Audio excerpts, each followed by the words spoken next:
सूत्र 268.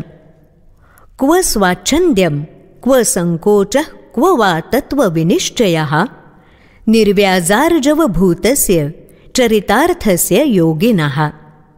निष्कपट, सरळ आणि उज्ज्वल चारित्र्याच्या योगी पुरुषाला कुठली स्वच्छंदता आणि कुठला संकोच आणि तत्वाचा आग्रह तरी कुठला?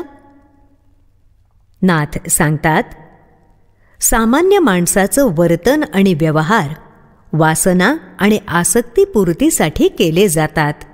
त्यामुळे त्यात क्वचित प्रसंगी स्वार्थापोटी कुटील डाव कपट असू शकतं. स्वार्थ साधण्यासाठी तो प्रसंगी वाममार्गाचा आडवळणाचा अवलंब करू शकतो. त्यामुळे त्याचं चारित्र्य शुद्ध निष्कलंक असेलच याची खात्री नसते. शिवाय आपली मतं, तत्व, धारणा याबद्दल तो पुरेसा हट्टी आग्रही असतो. त्यात तो सहसा बदल करायला तयार होत नाही.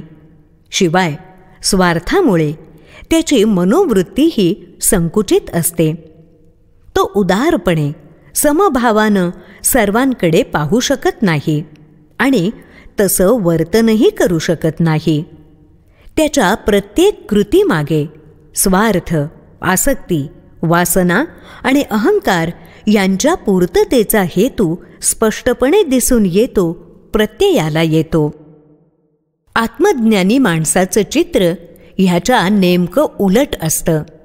त्यानं आत्मतत्व आणि चैतन्य शक्तीचा प्रत्यय घेतलेला असतो आणि त्यांचं सर्व व्यापकत्व आणि सर्व समावेशकत्व जाणलेलं असतं.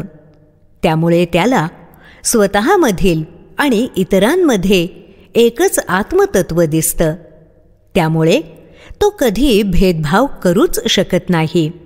त्याचं वर्तन स्वार्थ, संकोच, कपट, आसक्ती या घातक चौकटीत बंदिस्त असू शकत नाही.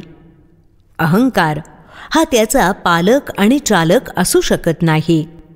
सर्वांबद्दलच सद्भाव आणि समभाव असल्यानं त्याचा कोणत्याच तत्वाचा, विचाराचा, धारणेचा आग्रह, हट्ट असू शकत नाही. त्याचं चित्त स्वार्थ, संकुचितपणा, आग्रह, आसक्ती ही चौकट ओलांडून नव्हे मागे टाकून खूप पुढे गेलेलं असतं. त्याच्या वर्तनात, विचारात दिसतो केवल विवेक. त्यामुळे सम्यक, संतुलित, समतोल विचार आणि वर्तन करणारा विवेकी आत्मज्ञानी सर्वांमध्ये उठून आणि शोभून दिसतो. निरासक्त, निस्वार्थ व्यवहार करणारा निरहंकारी आत्मज्ञानी पुरुष समाजाला भूषण ठरतो, असं सर्वज्ञ महागुरु श्री अष्टवक्र मुनी सांगत आहेत.